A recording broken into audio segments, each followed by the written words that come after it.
कक्षा 9 के सभी छात्र एवं छात्राएं ध्यान दें। आज आपको इस क्लास में जो ध्वनि संबंधी आपके अंकित प्रश्न हैं, आज उन्हीं का हल आपको इस वीडियो में बताया जाने वाला है। यानी कि आपका ये जो ध्वनि संबंधी टॉपिक था यानी चैप्टर था, ये तो देखिए बेटा समाप्त हो गया, क्योंकि आपने पिछले वीडियो में देखा था कि हमने आपको एक ऑब्जेक्टिव क्वेश्चंस की एक पूरी सीरीज हमने आपको दी थी।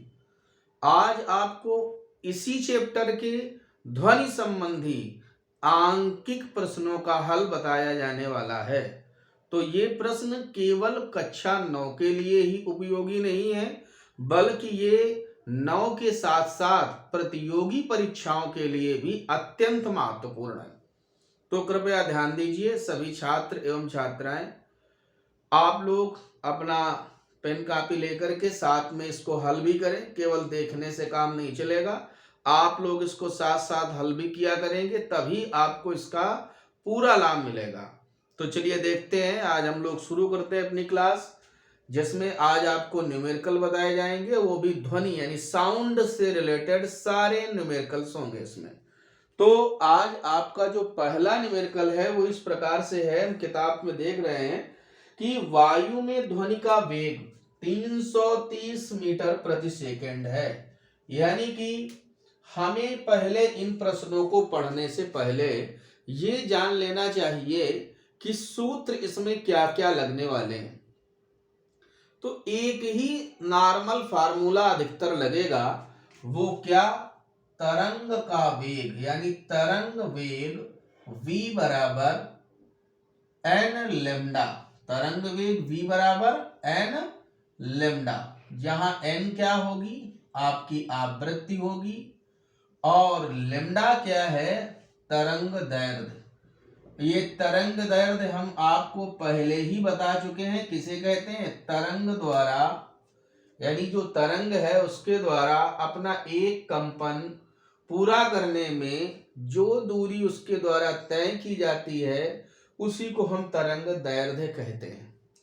या हम इसे ऐसे भी कह सकते हैं कि किन्हीं दो क्रमागत सुरंगों या किन्हीं दो क्रमागत गर्तों या किन्हीं दो क्रमागत संपीड़नों या किन्हीं दो क्रमागत विरलनों के बीच की दूरी को भी हम लोग क्या कहते हैं? तरंग दैर्ध्य। तो यह भी आपको पता है। और यहां से हम ये देख रहे हैं कि ये आवृत्ति है, इसका मात्रक आवृत्ति का होता है हर्ट्ज या मीटर या सेकेंड इनवर्स। हम ऐसा भी लिखते हैं कि प्रति सेकेंड दोलनों की संख्या, वो भी आवृत्ति का मात्रक है। तरंग दैर्ध्य का मात्रक क्या होगा? मीटर। और आवृत्ति का तरंग वेग का मात्रक क्या होगा? मीटर प्रति सेकेंड। तो आज जो आपको मुख्यतः सूत्र जिसका प्रयोग होना है, उसमें इसी का नाम होगा v बराबर n लेमडा का। आगे ध्यान दीजिए, और भी कुछ फार्मूले लगेंगे, कहीं कहीं ऐसे भी मिल जाएगा, यानी v बराबर n लेमडा का प्रयोग आप ऐसे भी करेंगे। मान लीजिए हमें पता है v बराबर n लेमडा है, तो n1 लेमडा 1 बराबर n2 लेमडा 2। आप इस फार्मूले का भी कहीं न कहीं प्रयोग करेंगे। और एक यह भी फार्मूला मिलेगा कि आवृत्ति n बराबर 1/2 दोलन काल या आवर्त काल, कुछ भी लिख सकते हो, यानी n बराबर 1/t। तो हमें इस फार्मूले का भी इसमें कहीं न कहीं यूज करना पड़ेगा, जैसी जहां जहां पर हमें आवश्यकता पड़ेगी हम उसका प्रयोग करेंगे। तो इसी प्रकार से, और यह भी ध्यान रखना, कहीं कहीं ऐसा भी मिलेगा तरंग की तीव्रता, इसके लिए भी आई जो होती है वो आयाम के वर्ग के अनुक्रमानुपाती होती है। या ऐसे भी लिख सकते हैं कि I1 अपान I2 बराबर A1 square upon A2 square. तो इस प्रकार से भी अगर हमें कहीं कोई क्वेश्चन मिलता है, तो हम उसे भी इस फार्मूले का, यानी तरंग की तीव्रता I और आयाम से रिलेटेड अगर कहीं कोई क्वेश्चन है, तो हम इस फार्मूले का भी प्रयोग करेंगे। और यदि कहीं यदि आपकी इस सीरीज में हम यह भी देख रहे हैं कि कहीं कहीं तरंगों के द्वारा ऊर्जा संचरण का अनुपात पूछा गया है। किसमें? तरंगों के द्वारा ऊर्जा संचरण का अनुपात। तो हम आपको बता दें, तरंगों द्वारा अगर कहीं ऐसे पूछा जाए ऊर्जा संचरण का अनुपात, मान लेते हैं कहीं आपसे ऐसे पूछता है कि ये कहीं पर दो तरंगे दे दी गई और उनके आयाम दे दिए गए और फिर आपसे पूछ लिया गया कि इन तरंगों के द्वारा ऊर्जा संचरण का अनुपात। तो आपको बता दें, ऐसे भी लिख लेना, पहली तरंग द्वारा ऊर्जा संचरण, पहली तरंग द्वारा ऊर्जा संचरण बटे दूसरी तरंग द्वारा ऊर्जा संचरण, दूसरी तरंग द्वारा ऊर्जा संचरण is equal to A1 square upon A2 square. यानी यहां भी बात वही है कि आयाम के वर्ग के अनुक्रमानुपाती, यानी A1 square upon A2 square, क्योंकि हम इसमें देख पा रहे हैं कि कुछ क्वेश्चन इससे भी रिलेटेड हैं। तो चलिए, हमने अपनी तरफ से यह प्रयास किया है कि जिन जिन सूत्रों का इस प्रश्नावली में यूज होना है, जैसे v बराबर n लैम्डा, इसी से हम ऐसा भी लिख सकते हैं कहीं कहीं जरूरत पड़ेगी तो n1 लैम्डा 1 बराबर n2 लैम्डा 2। आवृत्ति का मतलब आवृत्ति n बराबर 1 बटे आवर्त काल या दोलन काल, तरंग की तीव्रता के संदर्भ में, फिर तरंगों द्वारा ऊर्जा संचरण के संदर्भ में। तो हमने इस प्रकार से देखिए बच्चों क्या प्राप्त कर ली, फार्मूले। अब हम अपनी पूरी तैयारी के साथ इनके प्रश्नों को हल करने का प्रयास करेंगे। तो अभी तक आपने जो देखा इन्हीं का प्रयोग होने वाला है। तो जल्दी से इन सूत्रों को विधिवत आप लोग अपने अपने कॉपी में कहीं लिखें और इन्हें याद करने का अभ्यास करें। जब हमें सूत्र आते होते हैं तभी हमें सही ढंग से न्यूमेरिकल लगाने में अच्छा लगता है। यदि हमें कहीं सूत्र याद नहीं हुए तो फिर समझिए न्यूमेरिकल लगाने में मन नहीं लगता है। तो पहला काम, जितने भी सूत्र हमने आपको बताया, पहला क्या बोला, v बराबर n लैम्डा, यानी तरंग का वेग v, आवृत्ति n, तरंग दैर्ध्य लैम्डा, यानी v बराबर n लैम्डा। फिर इसी से जब कभी v कांस्टेंट हो तो n1 लैम्डा 1 बराबर n2 लैम्डा 2, दूसरा फार्मूला हमने आपको बताया। फिर हमने इसी में एक बताया आवृत्ति और आवर्त काल से रिलेटेड, यानी n इक्वल टू 1/t या t इक्वल टू 1/n। फिर हमने इसी में बताया तरंग की तीव्रता से रिलेटेड, यानी तरंग की तीव्रताओं का अनुपात उनके आयाम के वर्गों के अनुपात के बराबर होता है, यानी I1/I2 equal to A1 square upon A2 square. चलिए, इसके बाद फिर अगर कहीं तरंग द्वारा ऊर्जा संचरण का भी अनुपात ज्ञात करना हो तो भी हम इसी फार्मूले का प्रयोग करेंगे। चलिए, तो यानी उसमें भी आयाम के वर्गों का ही अनुपात निकालेंगे। तो ये थी इनसे संबंधित आपके जो फार्मूले लगने हैं उनकी चर्चा। अब हम बात करेंगे इनके प्रश्नों को कैसे हल करेंगे। तो देखिए, बहुत ही आसान तरीके से आपको बताए जाने वाले हैं। इस वीडियो में यदि आपने ध्यान पूर्वक इन सभी प्रश्नों को सुना तो समझिए कि आपका हल आपको क्लियर हो जाएगा, यानी आप इसको आराम से हल कर लेंगे। तो देखते हैं पहला क्वेश्चन क्या है। वायु में ध्वनि का वेग 330 मीटर प्रति सेकेंड है, यानी v इक्वल टू 330 मीटर पर सेकेंड। फिर क्या बोलता है, तथा किसी ध्वनि तरंग की वायु में तरंग दैर्ध्य कितनी है, 1.50। 1.50, थोड़ा किताब की फॉल्ट है, देखिए बच्चों थोड़ा सुधार ले इसको, क्योंकि यहाँ पर हमें 1.50 में कोई मात्रक नहीं दिया हुआ, तो तरंग दैर्ध्य बिना मात्रक के लिखा नहीं जाता। तो ये किताब में थोड़ा सा मिसप्रिंट है, उसको ठीक कर लीजिएगा।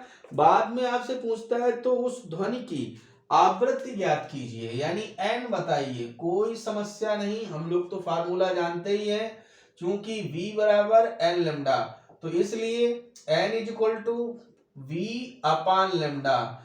v का मान क्या है, 330, लैम्डा 1.50, डिवाइड करोगे यहाँ डबल जीरो बढ़ जाएगी, एक जीरो से एक जीरो कैंसिल हो जाएगा।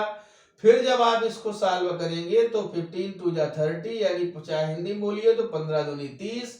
अब कितना बचा 3 3 जीरो फिर 30, तो 15 दूनी 30 1 जीरो, यानी 220 हर्ट्ज। यहां से हमें जो आवृत्ति मिलती है पहले क्वेश्चन में वो क्या मिलेगी 220 हर्ट्ज। दूसरा क्वेश्चन तो बहुत ही आसान है। दूसरे क्वेश्चन में इस प्रकार से बोलता है एक स्वरित्र की आवृत्ति कितनी है 200 हर्ट्ज। एक स्वरित्र की आवृत्ति n is equal to 200 hertz. कोई दिक्कत नहीं।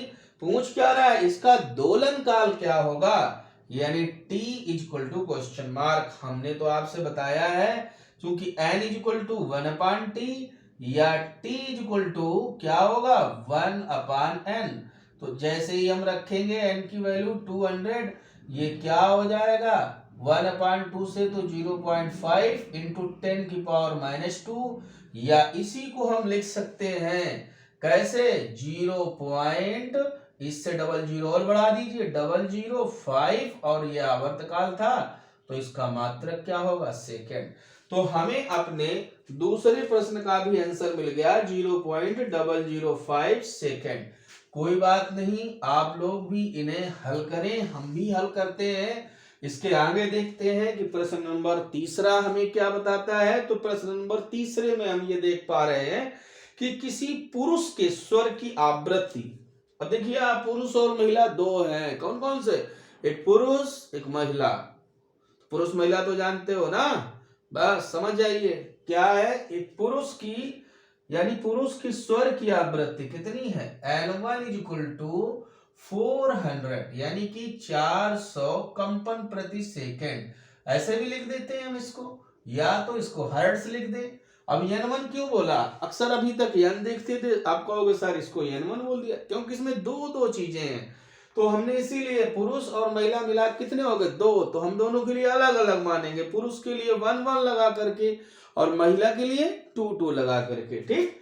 तो N1 इज इक्वल टू कितना हो जाएगा 400 कंपन प्रति सेकेंड, तथा उत्पन्न ध्वनि तरंगों की लंबाई यानी λ1 1 मीटर। कोई बात नहीं, बाद में हमें λ2 दे देता है। λ2 कितना है, यहां पर 80 सेंटीमीटर है। देखो सेंटीमीटर में रखना मत, क्योंकि सारा मैटर एमकेएस में 100 से भाग दोगे तो 0.80 हो जाएगा। क्यों 100 से भाग देते हैं, क्योंकि 1 मीटर में 100 सेंटीमीटर, तो 100 सेंटीमीटर बराबर 1 मीटर, तो 1 सेंटीमीटर बराबर 1/100 मीटर। तो 1/100 का मतलब क्या है कि 100 से भाग देना, 100 से भाग देंगे तो हमें ये मिल जाएगा λ2।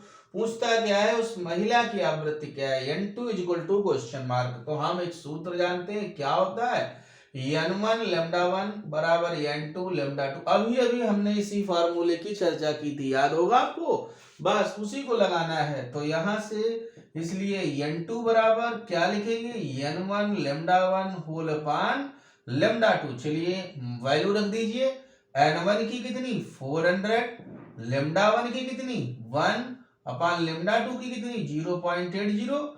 चलिए यहां से पॉइंट हटाते हैं तो 00 बढ़ा लेंगे, 10 से 10 डिवाइड, 8 से इसमें डिवाइड करोगे तो 50 इंटू 10, यानी हमें क्या मिला 500 हर्ट्ज, यानी 500 कंपन प्रति सेकंड। ये हमको क्या मिलता है, यही तो है हमसे पूछा गया पार्ट, यानी जहां पर हमसे पूछ रहा है कि उस महिला की आवृत्ति बताइए, तो हमें पता चल गई कि उस महिला की आवृत्ति कितनी है 500 हर्ट्ज। चलिए और आगे फिर देखते हैं अपने क्वेश्चन नंबर 4 को। क्वेश्चन नंबर 4 क्या है, एक ध्वनि की आवृत्ति 300 कंपन प्रति सेकंड है। हमें पता चल गया कि यहाँ पर आवृत्ति कितनी है 300 कंपन प्रति सेकंड। कोई बात नहीं, फिर ध्यान दें इसके बाद यदि वायु में ध्वनि का वेग कितना है, यानी वायु में ध्वनि का वेग भी दे दिया 330 मीटर प्रति सेकंड। कोई बात नहीं, फिर क्या बोलता है ध्वनि में तरंग दैर्घ्य यानी ध्वनि की तरंग दैर्घ्य लैम्डा बराबर क्वेश्चन मार्क। इससे सरल तो प्रश्न ही नहीं होगा। अब क्या लगा देंगे, चूंकि v बराबर n लैम्डा, तो इसलिए लैम्डा बराबर v अपान n। अब v की वैल्यू क्या जानते हो, v की वैल्यू 330 अपान n की वैल्यू 300, इससे ये कैंसिल, तो इसमें जब भाग दोगे 30 से कम 30 बचे कितने 3, फिर 30 से कम 30 यानी लैम्डा का मान 1.10 मीटर। ये हमारा कौन सा क्वेश्चन है? चौथा नंबर था। चलिए पांचवें को देखते हैं। एक स्वरित्र की आवृत्ति, किसकी आवृत्ति? एक स्वरित्र। स्वरित्र समझती हो क्या है? अगली कक्षाओं में कर पढ़ेंगे। ये सिर्फ एक वाद्य यंत्र की जैसी स्थिति इसकी भी होती है। स्वरित्र हो गया, गायक ज्वाला हो गया, स्वरित्र द्विभुज के कंपन, ये सब वहीं पर आपको जहां रेजोनेंस पढ़ाया जाएगा वहां पर आपको ये मिलेंगे। तो एक चैप्टर है आपके फर्स्ट ईयर में, वहां पर इसका पूरा डिटेल आपको बताया जाएगा। फिलहाल अभी तो एक स्वरित्र की आवृत्ति से मतलब है, यानी n = इसका मान है 200 कंपन पर सेकेंड। तो पूछ क्या रहा है? कहता है इसका आवर्तकाल बताइए। अब बोलिए इससे आसान क्या हो सकता है? यानी पांचवें क्वेश्चन में तो केवल हमसे आवर्तकाल पूछ रहा है, तो यानी चूंकि t बराबर 1/n, तो 1/200, तो 1/2 इंटू 10⁻⁻², या 0.5 या 0.005, और आवर्तकाल का मात्रक क्या होता है? सेकेंड। तो चलिए ये भी हमारा कार्य हो गया। अब हम ये देख रहे हैं कि जो प्रश्न नंबर 5 है उसमें हमारे हल करने से 0.005 आ रहा है, और जो आपका आंसर आ रहा है इसमें वो मात्र 0.05 है। तो आप कतई परेशान ना हो, जो हम आपको लगा के दे रहे हैं यही सही है, उसमें भी फिर से मिसप्रिंट है, तो कृपया उसको आप लोग ठीक कर लें। अब आगे देखते हैं प्रश्न नंबर 6 क्या है। कहता है एक इलेक्ट्रॉन के दोलन का आवर्तकाल, एक इलेक्ट्रॉन के दोलन का आवर्तकाल। देखिए यहाँ पर आवर्तकाल दिया हुआ है, कितना है आवर्तकाल? आवर्तकाल है 0.05 माइक्रोसेकंड, 0.05 माइक्रोसेकंड। माइक्रो का मतलब जानते हो, एक माइक्रो का मतलब है 10⁻⁻6। अब ये माइक्रो हट गया, किसमें बन गया? सेकंड में। पूछ क्या रहा है हमसे? कहता है इसकी आवृत्ति बताओ। बहुत आसान है। n बराबर जब क्वेश्चन मार्क, फार्मूला क्या है? n = 1/t, यहाँ पर वैल्यू रख दो 0.05, नीचे होगा 10⁻⁻6, ऊपर जाने पर प्लस, दशमलव हटाओगे यहाँ 00 हो जाएगा, यानी 100। 5 का भाग 100 में दोगे यानी 20 × 10⁶, या इसी को थोड़ा सरल कर दोगे तो 2 × 10⁷, और ये थी आवृत्ति। तो इसका मात्रक क्या हो जाएगा? हर्ट्ज। यानी जो प्रश्न नंबर 6 है उसका हल आएगा 2 × 10�7 हर्ट्ज। कोई बात नहीं। अब आप अपना प्रश्न नंबर 7वां देखिए, और प्रश्न नंबर 7 किस प्रकार से है? कहता है एक स्वरित्र की आवृत्ति 400 दोलन प्रति सेकेंड है, यानी एक स्वरित्र की आवृत्ति n = 400 हर्ट्ज। कोई बात नहीं। फिर क्या पूछता है? कहता है कि उसका आवर्तकाल कितना होगा, यानी t = अब बाद में क्या पूछता है कि 1 मिनट में कितने दोलन पूरे करेगा। तो चलिए वो भी निकाल लेंगे, पहले t निकलवा लेते हैं। तो नई लाइन से इसलिए t बराबर, या हम जानते हैं चूंकि t बराबर 1/n, तो 1/n की वैल्यू क्या है? 400। जैसे ही इसको रखेंगे तो 1/4 से तो 0.25, और ये 00 ऊपर जाएंगे यानी 10⁻⁻²। तो चाहे तो हम ऐसा ही रख दें, या इसको थोड़ा सा और सरल करा दें तो 2.5 × 10⁻³ सेकेंड। ये हमको मिला इसका आवर्तकाल, यानी आवर्तकाल t बराबर हमको मिला 2.5 × 10⁻³ या तुम्हारी किताब में ऐसा लिखा है, ये 10⁻² भी हटाना चाहता है तो इसके आगे यानी और 2 जीरो आएंगे, तो 0025 सेकेंड। जैसे भी आप रखना चाहें, तीनों आंसर सही है, चाहे आप ऐसे रख दो, चाहे ये वाला सबसे अच्छा, क्योंकि ये मानक रूप में है। अब ये भी आप रख सकते हैं अपने किताब का आंसर मिलवाने के लिए, तो जो भी आपको अच्छा लगे उसे आप रख दीजिएगा। n की मदद से हमें इसके लिए आवर्तकाल का मान पता चल जाएगा। अभी लेकिन इसमें एक चीज और भी है, कहता है 1 मिनट में कितने दोलन पूरा करेगा। अब देखिए इसका आवर्तकाल कितना है, कैपिटल T का मान पता चल गया, अब यानी एक दोलन पूरा करने में इसे इतना समय लगता है, और या ये कह दो कि 1 सेकंड में यह 400 दोलन करता है। n का मतलब ही क्या होता है? आवृत्ति हम कहते किसे हैं? प्रति सेकंड कंप्लीट हुए दोलनों या कंपनों की संख्या। तो 1 सेकंड में 400 दोलन, तो 60 सेकंड में उसमें गुणा करा देंगे, क्योंकि 1 मिनट में 60 सेकंड होते, तो हम ऐसे लिख देंगे चूंकि 1 सेकंड में दोलनों की संख्या, 1 सेकंड में दोलनों की संख्या 400, यही तो इसकी आवृत्ति है। 1 सेकंड कहें या प्रति सेकंड, तो इसलिए कितने सेकंड में? 60 सेकंड में दोलनों की संख्या, यानी 400 गुणते 60, तो 4 × 24 और 3 जीरो बढ़ा देंगे, यानी 60 सेकंड कहें या 1 मिनट कहें, उसमें कितने दोलन हो जाएंगे? 24,000 दोलन यानी यह कंपन पूरे होंगे। तो देखिए बच्चों, इस प्रकार से हमने आज आपको इस वीडियो में भले ही केवल 7 प्रश्न बताए हों, लेकिन आपको पूरे चैप्टर को लगाने के लिए हमने सारे फार्मूले बता दिए। तो कृपया आप सभी लोग पूरे प्रश्नों को हल करने के लिए जुट जाइए, बिल्कुल पूरी तैयारी के साथ जुट जाइए और इनको सबको लगा डालिए, और जो ना आए उनको आप हमसे पूछिए, बताइए कि कौन कौन से प्रश्न हमें नहीं आ रहे। हमारे व्यक्तिगत व्हाट्सएप पर आप अपना मैसेज करिए, हम आपको उनका हल फिर से अगले वीडियो में आपको देंगे। तब तक आप लोग इस वीडियो को ध्यानपूर्वक देखें, सुने, समझें, इसको लाइक करें, सब्सक्राइब करें और शेयर करें, और बेल आइकन भी दबाएं यदि अभी तक नहीं किया है तो, और यदि कर दिया है तो फिर आप तो वैसे भी गुड स्टूडेंट्स हैं, और जिन्होंने नहीं भी किया वो भी गुड स्टूडेंट्स हैं। बस आप लोग केवल पढ़िए और मन लगा करके इसको समझिए, लगाने का प्रयास करिए। ठीक है, चलिए फिर हम आपसे अगले वीडियो में मिलते हैं, तब तक आप लोग इसको तैयार करें। धन्यवाद।